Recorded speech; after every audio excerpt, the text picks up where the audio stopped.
भारत का सबसे बड़ा सड़क पुल असम का भूपेन हजारिका सेतु है।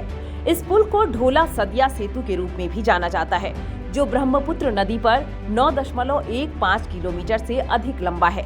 लेकिन क्या आपको पता है कि अब इससे भी बड़ा पुल बिहार में लगभग बनकर तैयार है? जी हाँ, यह भारत का सबसे बड़ा पुल होगा, जिसकी लंबाई 10 किलोमीटर से भी अधिक होगी। आइए लेटेस्ट तस्वीरों के साथ इस पुल के बारे में पूरी जानकारी लेते हैं।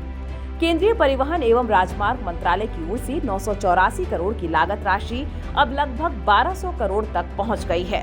10.2 किलोमीटर लंबे महासेतु का निर्माण कार्य की गति तेज कर दी गई है। इस पुल के निर्माण के बाद सुपौल से मधुबनी की दूरी 30 किलोमीटर कम हो जाएगी। फिलहाल लोगों को मधुबनी जाने के लिए 100 किलोमीटर की दूरी तय करनी पड़ती है, जो घटकर 70 किलोमीटर हो जाएगी। कोसी नदी पर मधुबनी के भेजा और सुपौल के बकौर के बीच बन रहा यह पुल असम के भूपेन हजारिका पुल से भी करीब 1 किलोमीटर अधिक लंबा है। इसका उद्घाटन वर्ष 2023 में होना था, लेकिन कोरोना के कारण विलंब हुआ और अब मार्च 2024 में संभावित है। लेकिन इसमें कुछ और विलंब हो सकता है। बिहार का शोक कही जाने वाली कोसी नदी अपनी धारा हमेशा बदलती रहती है। इसका पाट यानी दोनों धाराओं के बीच की दूरी बहुत अधिक रहती है। खास तौर पर बाढ़ के समय इसकी पाट और चौड़ी हो जाती है। बता दें कि इसमें 3.1 किलोमीटर अप्रोच रोड का भी निर्माण किया जाना है, जिनमें बकौर की ओर से 2.1 किलोमीटर और भेजा की तरफ से करीब 1 किलोमीटर अप्रोच रोड बनाया जा रहा है। कोसी पर सुपौल जिले के बकौर से मधुबनी जिले के भेजा के बीच बन रहे इस महासेतु के सिरे के दोनों तरफ बने तटबंध से सीधे जोड़ा जा रहा है। इस कारण से यह महासेतु देश में सबसे लंबा हो जाएगा। बता दें कि भारतमाला प्रोजेक्ट फेज 5 के तहत निर्माण किए जा रहे इस पुल का 54% कार्य पूरा हो चुका है और इस वर्ष इसके पूर्ण होने की संभावना है। इस पुल में कुल 171 पिलर बन रहे हैं। इसमें 166 पिलर का निर्माण पूरा हो चुका है। बकौर की ओर से 36 पिलर और भेजा की ओर से 87 पिलर होंगे।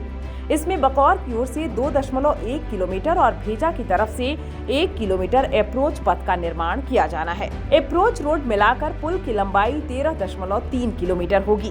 भारतमाला प्रोजेक्ट के तहत मधुबनी के उमगांव से महिषी तारापीठ के बीच बन रहे 4 लेन सड़क के अलाइनमेंट में यह पुल बन रहा है। यह निर्माण कार्य 2 एजेंसी मिलकर कर रही है। इसमें गैमन इंडिया और Transrail Lighting Private Limited शामिल हैं। इस पुल का निर्माण भारतमाला प्रोजेक्ट के तहत हो रहा है। भारतमाला प्रोजेक्ट 5 पैकेजों में बन रहा है। इन्हीं में से एक पैकेज में इस पुल का निर्माण हो रहा है। यह पुल सामरिक दृष्टिकोण से भी बहुत ही महत्वपूर्ण है। नेपाल, बांग्लादेश और भूटान के साथ उत्तर पूर्व के राज्यों को जोड़ेगा। इसके निर्माण से बागडोगरा एयरपोर्ट पर भी आने जाने में काफी आसानी होगी। कोविड-19 के कारण निर्माण कार्य में देरी हुई थी, लेकिन दिसंबर 2023 तक पुल निर्माण कार्य पूरा कर लिए जाने की संभावना थी, पर अब यह विलंब होगा और इस साल बन जाने की संभावना है। भारतमाला प्रोजेक्ट के तहत बिहार में 4 एक्सप्रेसवे भी बन रहे हैं।